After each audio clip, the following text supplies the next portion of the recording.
아멘. 우리 예수님께서 갈릴리 지방에서의 사역을 마무리하시고 예루살렘 성에 예루살렘에 입성하시는 들어오시는 장면이 오늘 본문에 등장을 하고 있습니다. 우리 예수님 공생의 사역을 감당하시면서 7번의 표적을 행하시는데 요한복음을 중심에서 보면은요, 2번의 표적은 갈릴리 지방을 중심으로 해서 소수의 사람들에게 드러나는 표적이었습니다. 반면에 오늘 본문에 나타나는 베데스다 연못가에 38년 된 병자를 고치시는 이 표적으로 시작해서 7번째 표적까지는 예루살렘 성에서 수많은 대중들을 앞에 두고 행하신 표적이었습니다. 이런 면에서 오늘 이 3번째 표적은 의미가 좀 남다르다, 이렇게 말씀을 드릴 수가 있겠습니다. 특별히 요한복음 5장에 등장하는 이 베데스다 연못가의 환자 고치신 표적으로 말미암아 이 바리새인들과 율법주의자들이 예수님을 죽이기로 결단을 하게 됩니다. 그리고 실제로 예수님을 십자가에 유대인들이 넘겨주어진 사건이 이 첫걸음이 바로 오늘 이 3번째 표적에서부터 시작되었다고 말씀을 드릴 수가 있겠습니다. 요한복음 5장 1절부터 18절까지의 이 베데스다 연못가에 38년 묵은 병자를 고치신 사건과 연관된 모든 장면들이 담겨져 있는데, 그 1절부터 18절까지를 세 부분으로 나누어서 볼 수가 있습니다. 먼저 2절부터 9절까지는 주님께서 베데스다 연못가에서 38년 된 병자에게 어떤 이적을 행하셨는가 하는 것에 관한 아주 구체적인 내용들이 잘 묘사가 되고 있습니다. 그 이후에 10절부터 15절까지는 예수님께서 고침받은 그를 다시 만나 주시면서 율법주의자와 바리새인들을 향하여 지금 이 오래 묵은 병에서부터 나음을 입은 이 내용이 어떤 의미가 있는 것인지를 교훈하는 장면이라고 말씀드릴 수 있고요.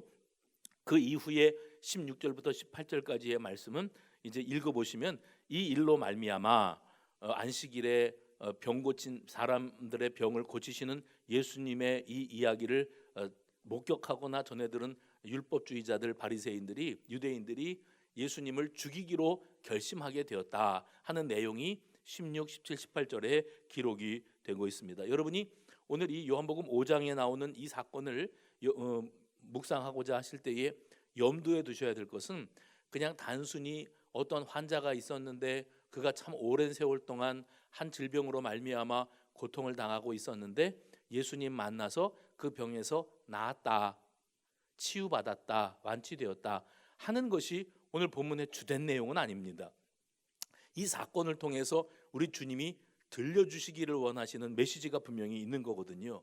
그러니까 읽으실 때 38년 된 병자 이렇게 보실 때 이 사람이 한 개인의 이야기로만 읽지 마시고 38년 된 병자, 병에 오랜 세월 동안 매여서 그 병에서부터 자유하지 못해서 허덕이고 좌절과 낙심 가운데 살아가던 한 사람, 베데스다 연못만 바라보며 그 못이 동하기를 기다리며 세월 보냈던 이 사람은 곧 유대인들이라, 율법주의자들이다. 그래서 오랜 세월 율법주의에 얽매여 가지고 자기들의 그 자유를 박탈당하고 오로지 율법 지상주의로만 살다가 하늘나라의 복음을 온전히 받아들이지 못하고 예수를 죽여야 할 자로 단정짓는 이 어리석은 유대주의자들을 향하여 들려주시는 주님의 음성이 분명히 이 상황 속에 담겨 있다 하는 사실을 염두에 두고 오늘 본문을 여러분 묵상하시기를 권면을 드립니다. 예루살렘 양문 곁에 히브리 말로 베세다, 베데스다 혹은 베데스다라고 하는 연못이 있었다 했습니다. 이것은 오늘 우리가 8절부터 읽었습니다마는 2절 말씀에 분명하게 선언이 되어 있고요. 거기에는 행각이 5개가 있었다. 행각이라고 하면 여러분 우리로서는, 우리 문화에서는 어디 유서 깊은 마을에 저 산꼭대기나 언덕 위에 정자가 이렇게 멋들어지게 세워져 있지 않습니까? 쉼터입니다. 그늘을 들이우고 사람들이 그 연못가에서 그 연못을 바라보며 쉼의 시간을 갖는 쉼터로서의 행각입니다. 그런데 그 쉼터가 왜 5개나 거기에 있었는가? 여러분, 우리 동네에도 병원이 잘 되면 소문이 널리 퍼져가지고 병원 하나 건물 지었다가 그 옆에다가 부지만 있으면 또 땅 사서 병원 짓고 그 옆에다가 뭐 연구소 또 짓고 그렇게 확장시켜 나가는 거 보시지요. 그렇게 행각 하나만 세워놨는데 이 행각에서 사람들이 모여들기 시작하는데 베데스다라고 하는 이 연못이 병든 사람들을 고치는 신통한 능력이 있단다. 이것이 널리 전국에 소문이 퍼져 나가니까 전국에 있는 모든 환자들이 베데스다로 모여드는 겁니다. 모여들어서 물이 동하기를 기다리며 자리 잡고 있을 곳은 행각밖에 없는데 그 행각을 하나 세워놨다가 환자가 더 늘어나니까 2개 짓고 3개 짓고 5개까지 행각을 넓게 짓고 그곳에 환자들이 숙식을 하면서 물이 동하는 것을 기다리고 있는 이런 상황이었다고 상상하시면 무방하겠습니다. 거기에 자리를 잡고 누워있는 환자들의 면면을 요한은 이렇게 묘사합니다. 거기에 맹인들도 있었고요, 다리를 저는 자들이 있었고 혈기 마른 사람들이 있었다. 별의별 질병이 다 있었겠습니다마는 대표적으로 이런 질병에 걸려서 고통을 당하는 사람들이 여기에 모여들었다 하고 묘사합니다. 그런데 이때 당시 팔레스틴 지경에서는 대표적인 고질병들이 있었는데 광야 지방 아닙니까? 먼지바람이 너무 많이 불어오고 하다 보니까 사람들이 안질에 많이 걸렸고요. 이 안질이 심해져서 시력을 잃는 경우, 소경이 되는 경우들도 있었고 또 영양 부족으로 말미암아 소경이 되는 경우들도 적지 않았다고 합니다. 게다가 여러 차례의 전쟁을 치르고 기근을 지나면서 사람들이 육신적으로 장애를 입게 되어지는 경우들도 있었어요. 다리를 저는 사람들, 태생적 장애도 있었고 후천적 장애, 뭐 전쟁이나 사고를 통해서 장애를 입는 사람들이 있었다. 다리 저는 사람들. 그 다음에는 중풍병자들, 심혈관 질환입니다. 중풍병자들, 뇌출혈, 뇌졸중 등으로 말미암아서 한쪽을 쓰지 못하거나 아니면 전신 마비가 찾아오게 되어지는 이런 경우들이 많이 있었습니다. 이런 사람들이 행각 5개를 세워도 부족할 만큼 가득가득 채워지면서 이 환자들이 전국에서부터 여기 베데스다로 몰려드는 겁니다. 왜 이 사람들이 여기까지 이렇게 모여오게 되었는가? 4절에 그 사연이 자세히 기록되고 있습니다. 4절을 보시면 이는 왜 이 사람들이 여기에 이렇게 길을 쓰고 모여들었는가 하면 천사가 가끔 못에 내려와 물을 움직이게 하는데 움직인 후에 먼저 들어가는 자는 어떤 병에 걸렸든지 낫게 함이러라.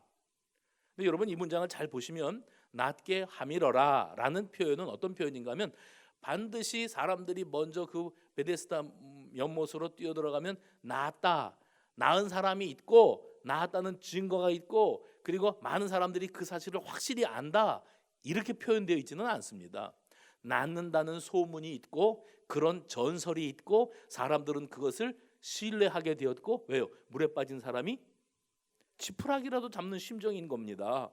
내가 아파서 병원을 찾아다니면서 의사를 만나고 용하다는 의사, 용하다는 병원들을 이곳저곳 찾아가 봐도 뭐 속 시원한 소리를 듣지 못하는 거예요. 그래서 대체 의학도 찾아가 보고 또 민간 요법도 해보고 별짓을 다 해본 겁니다. 그런데도 호전기미가 보이지 않는데 어디서 소문이 들려오는 거예요. 저기 예루살렘 근처에 가면 거기에 베데스다라고 하는 연못이 있다는데 그 예루살렘 베데스다에만 먼저 뛰어들어가면 사람이 어떤 병에 걸렸든지 낫는다더라.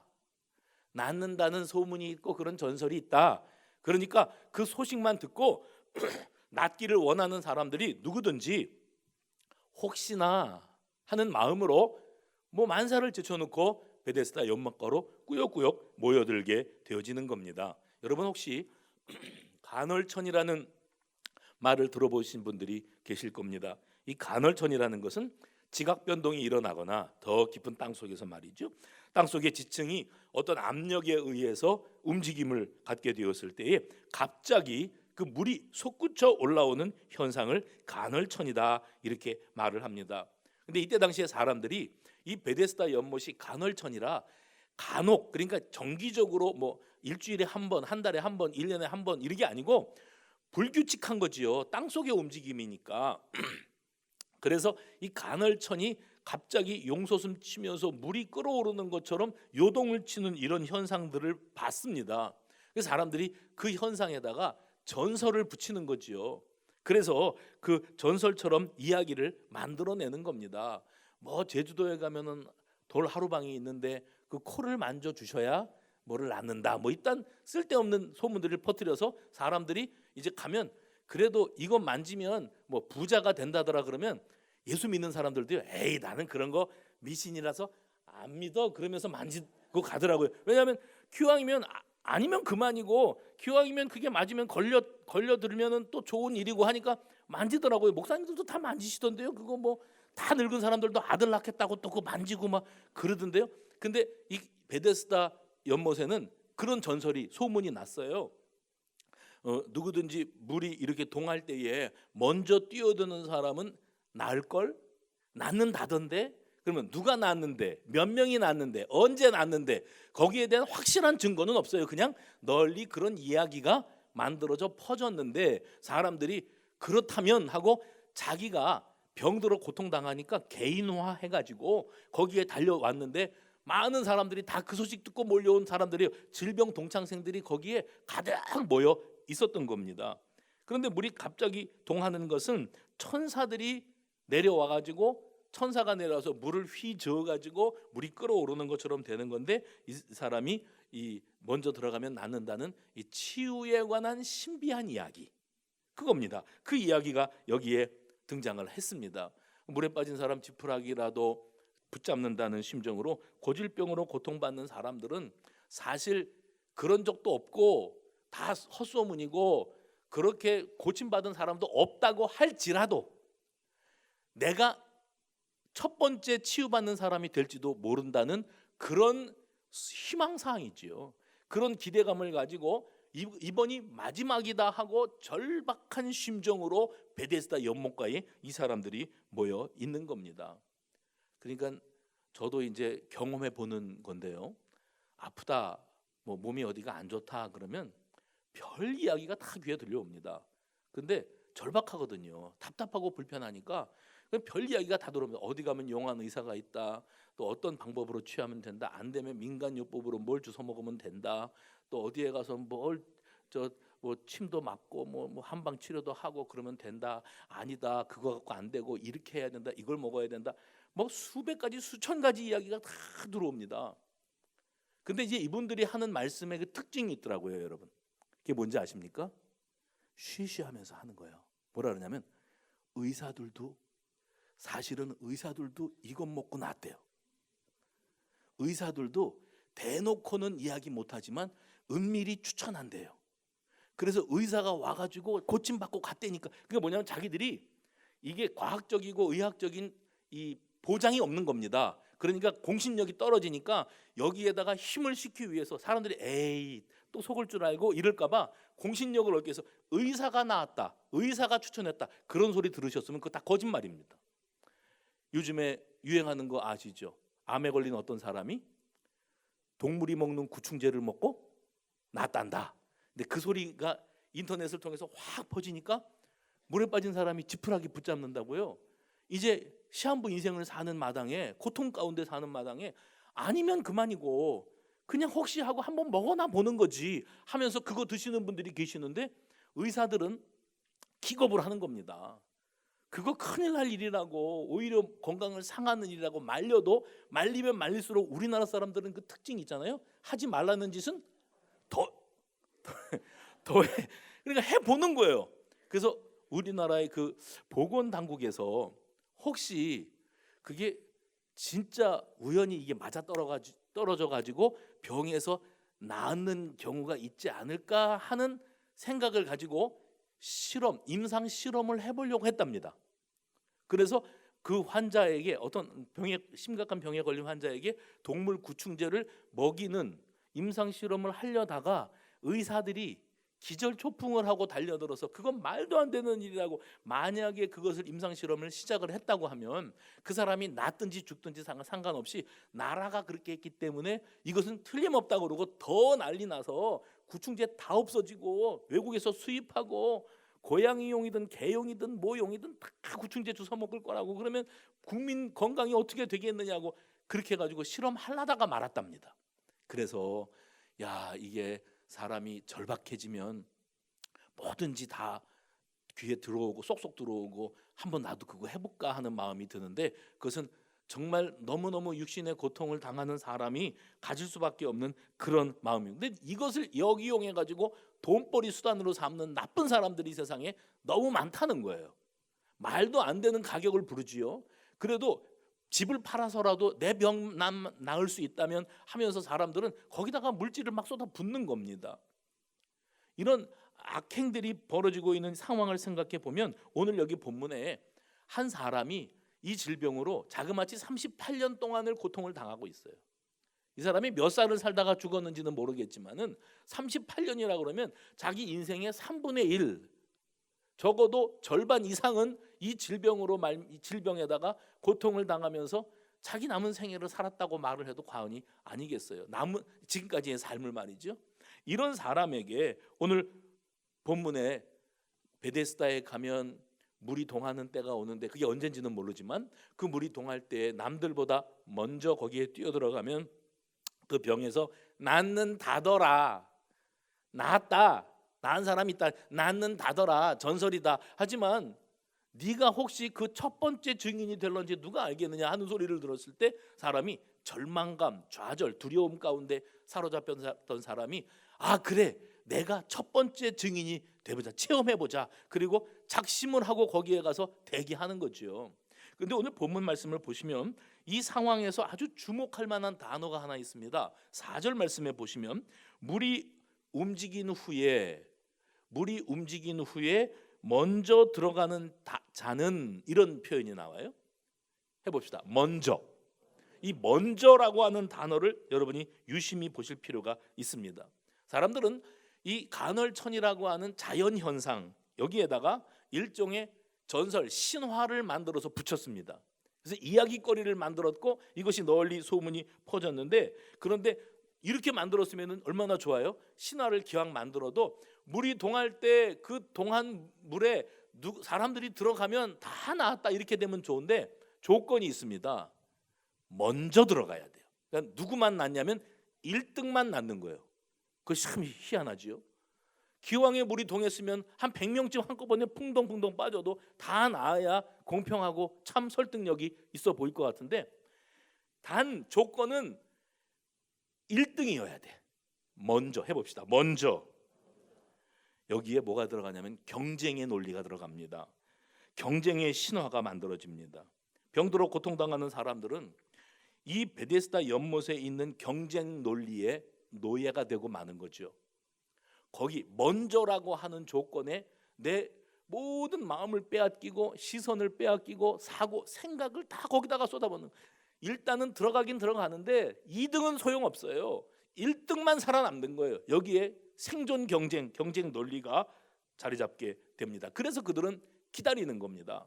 누가 1등으로 들어가는 걸 봤어요. 자기는 2등, 3등, 꼴등이 됐어요. 그러면 소용없어요. 들어가도 소용없어요. 그러면 그 다음 차례를 또 기다리는 겁니다. 혹시 내가 다음에는 1등으로 들어갈 수 있을라는가? 이 기다림의 노예. 그들이 그 5 행각을 가득 채우고 있었습니다.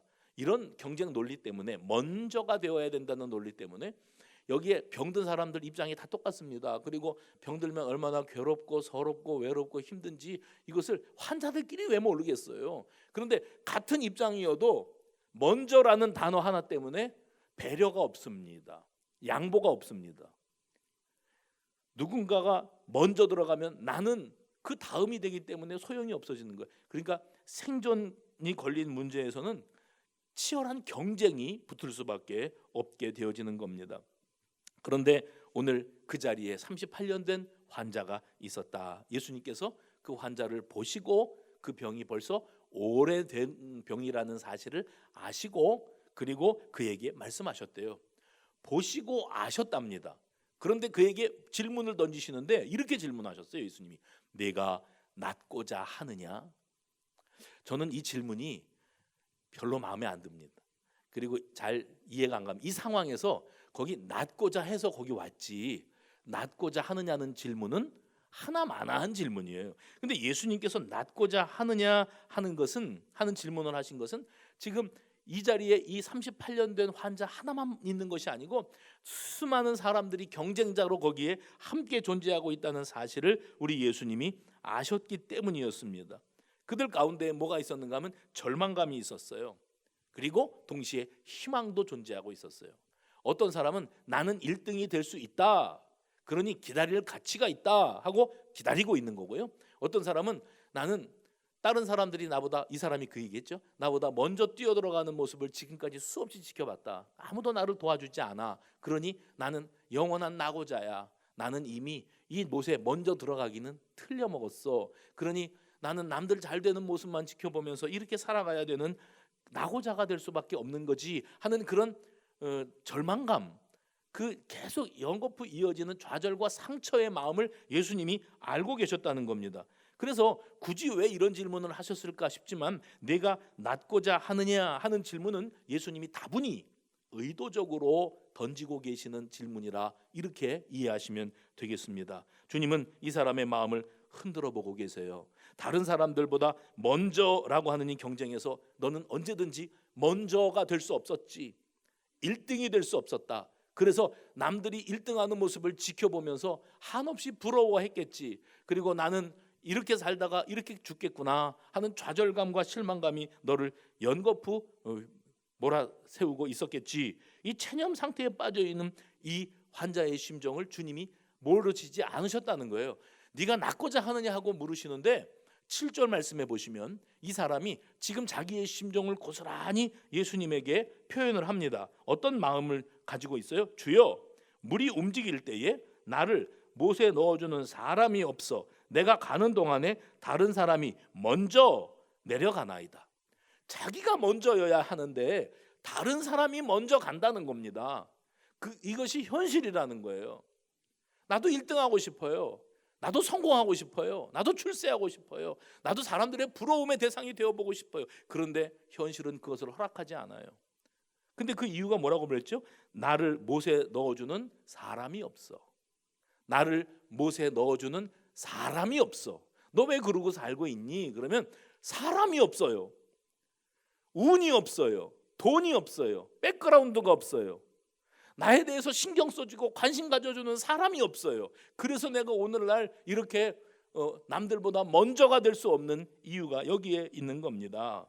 이 병자의 말을 통해서 우리가 짐작해 볼 수 있는 것은 간을 천을 그동안도 몇 번 이 사람이 기다리는 동안에 움직이는 일이 있었고, 그때마다 병자들이 자기가 먼저 들어가기 위해서 길을 썼다는 거지요.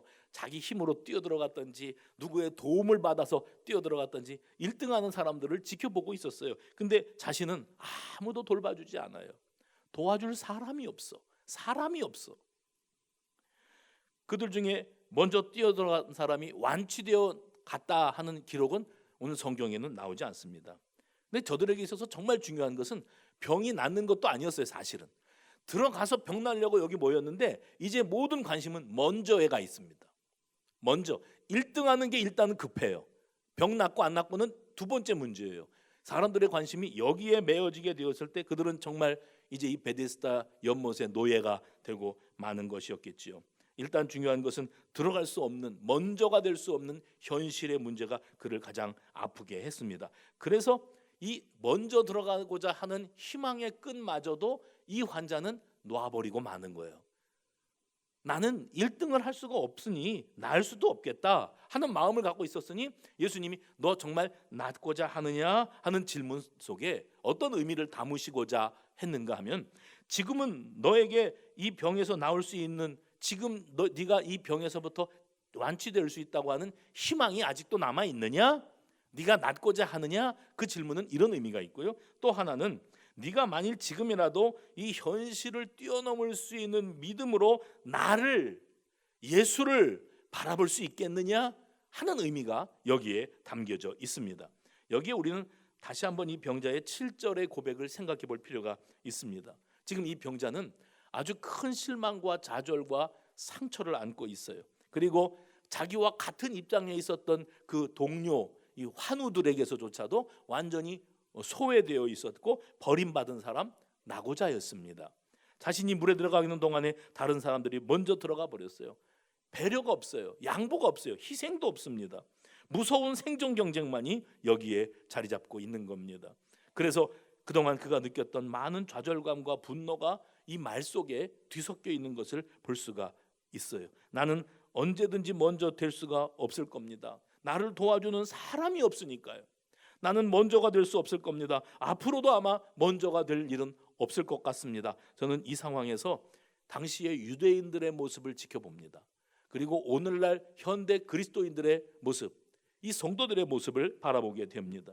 우리가 원했든지 우리가 원치 않았든지 지금 우리 사회는 정말 치열한 경쟁 구도가 만들어져 있고요. 많은 사람들은 오로지 그 베데스다, 성공이라고 하는, 출세라고 하는, 부자가 된다고 하는, 육신에 건강하다고 하는 어떤 베데스다의 이상향을 만들어 놓고 거기에 자기가 1등이 되기 위해서 처절한 생존 경쟁을 하고 있습니다.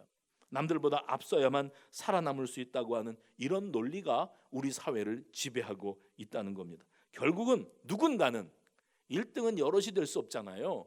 누군가는 낙오자가 되고 또 실망할 수밖에 없는 이런 상황에 좌절감과 분노를 사람들이 가슴에 품고 살아가는 것은 어쩌면 당연한 일이라고 말씀드릴 수 있겠습니다. 저는 그런데 오늘 요한복음을 처음부터 쭉 묵상해 내려오면서 아주 의미 있는 장면을 한 가지 발견을 하게 되었습니다.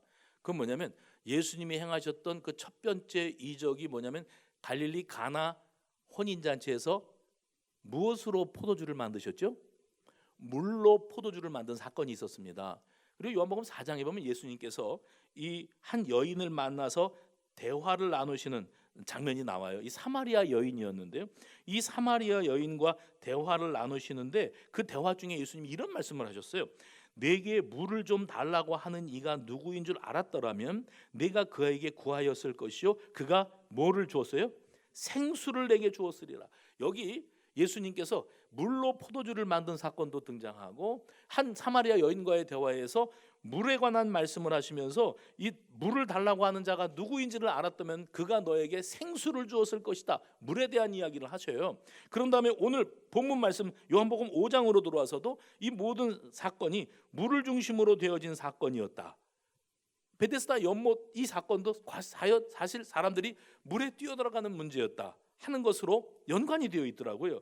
그래서 지금 우리 예수님은 이 물이라고 하는 한 가지의 매개체, 이 상징적인 이 교보제를 이용해서 이 물이라고 하는 것의 중심을 예수님 자신이 생수가 되어 주신다, 생명수가 되어 주신다고 하는 사실을 강조하고 계시며 이 생수를 마시는 자만이 살아남을 수 있고 또 치유될 수 있고 소망을 가질 수 있다고 하는 사실을 가르쳐주고자 하신다는 사실을 깨닫게 됩니다. 오늘 베데스다 연못, 그 물에 들어가야만 치유받을 수 있다고 믿는 사람들에게 아니, 그 물이 너희들을 고치는 물이 아니라 너희들에게 참 생명수로 찾아오신 예수, 할렐루야, 너희들에게 생수로 찾아오신 예수, 그분을 만나고 그분의 말씀을 붙잡고 그분의 말씀을 통하여 능력을 힘입으면 너희가 굳이 그 물 베데스다 물에 뛰어들지 아니하여도 너희가 알고 있는 그 고정관념, 너희가 가지고 있는 그 율법주의라고 하는 오래된 고정관념에 매여 살지 아니하여도 너희는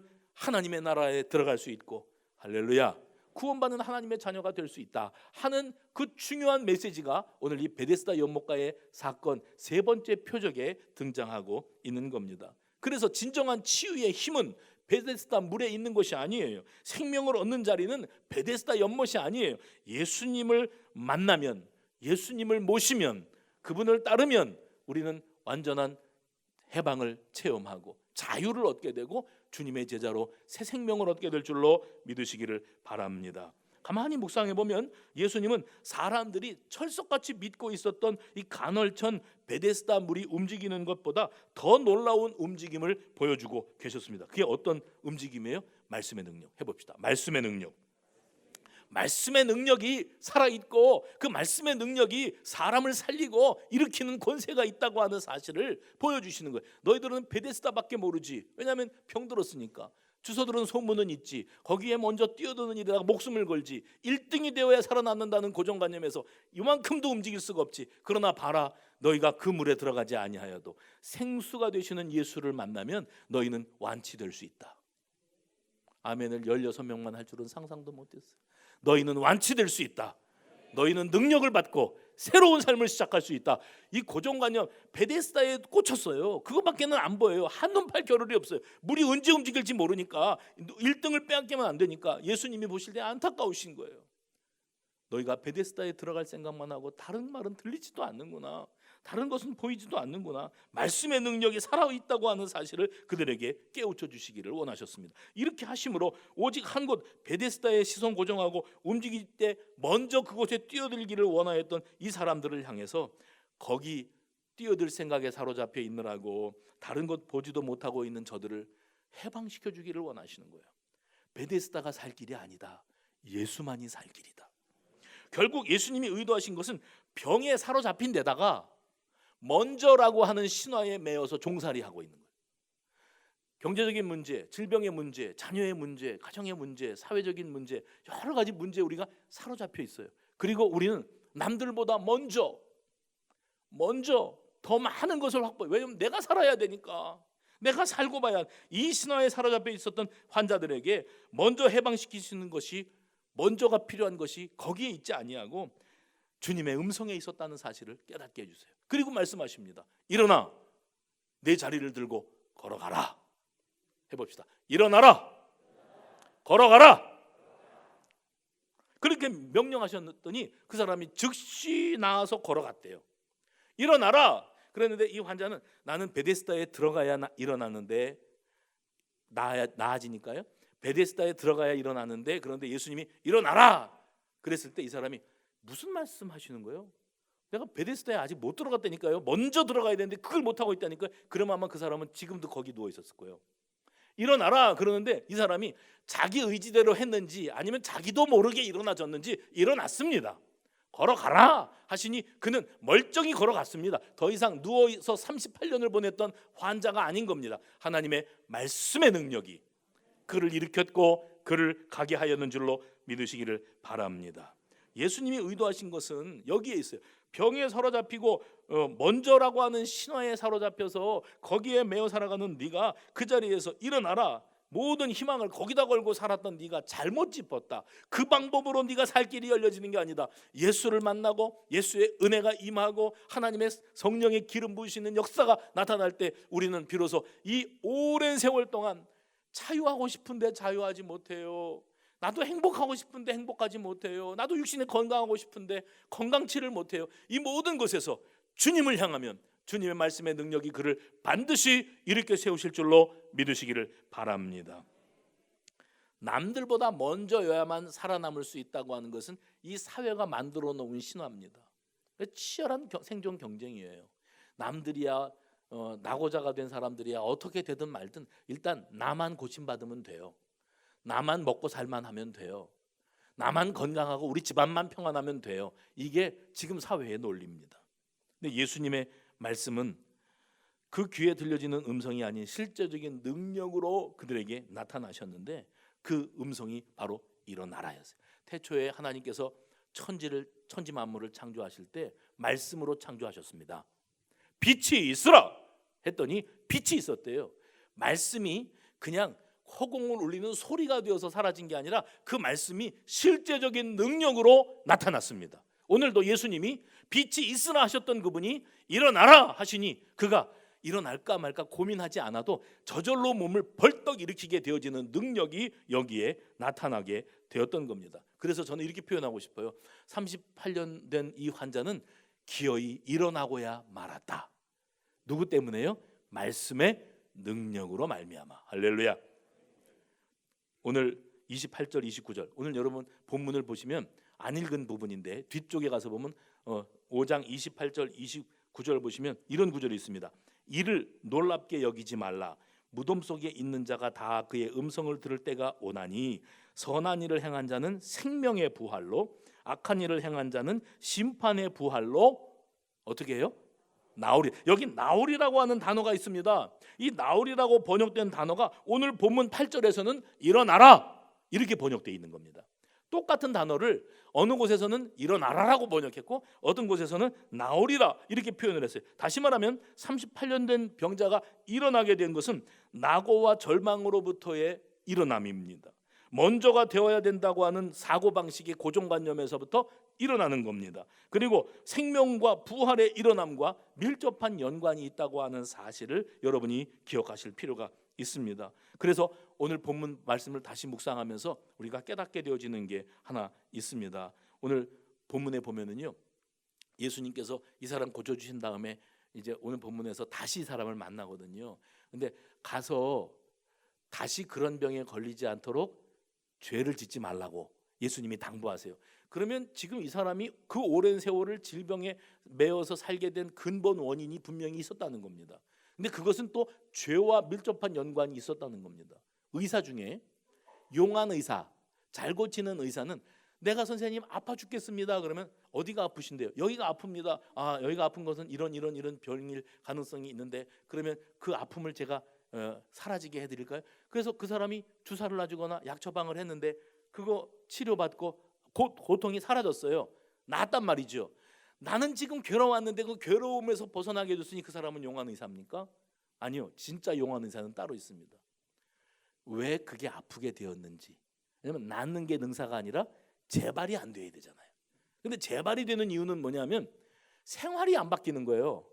그게 그렇게 통증이 찾아올 수밖에 없게끔 생활 습관이 있고 식습관이 있는데 그걸 바꾸지 않은 상태에서 고통만 사라지게 해줬다? 그러면 그 사람은 고통 가운데 사라졌다고 의사 잘 만나서 고침받았다고 그러고 다닐런지 몰라도 삶이 안 바뀌면 그 사람은 또 그렇게 아플 가능성이 아주 짙습니다. 근본적인 치유. 우리 주님이 이 사람 38년 동안 고통당했던 아픔의 원인을 죄로 보고 계세요. 내가 너를 일어나라 걸어가라 해서 네가 치유받았지, 지금은 괜찮지, 건강해졌지. 그런데 또 이 병이 너에게 찾아와서 또 다시 30몇 년을 누워있지 않으려면 너 삶을 잘 살아야 된다.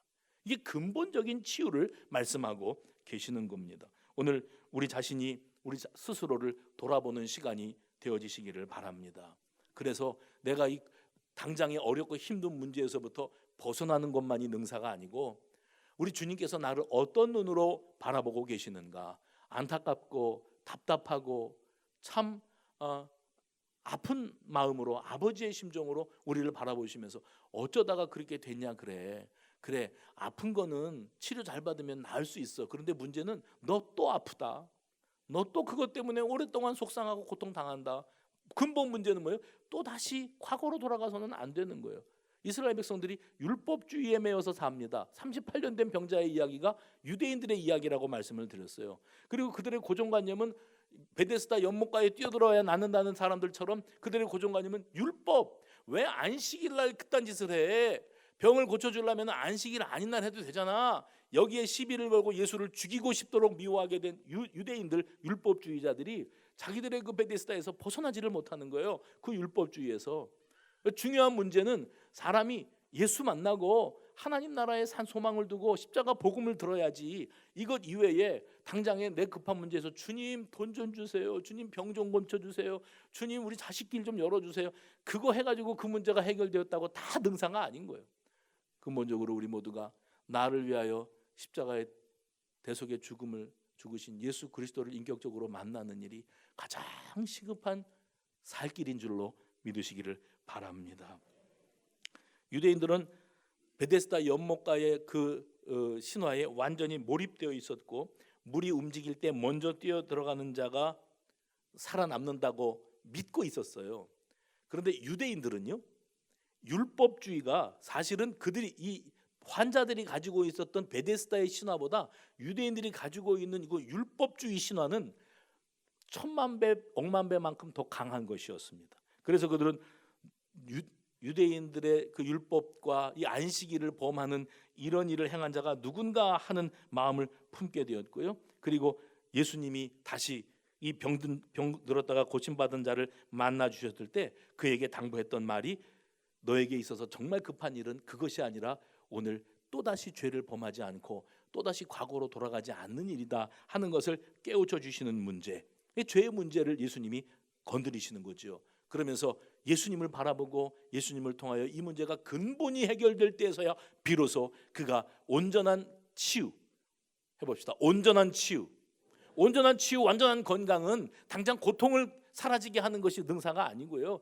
내가 하나님 앞에서 온전히 내 문제의 근본을 깨닫게 되어지는 데 있다고 하는 사실을 기억하시기를 바랍니다.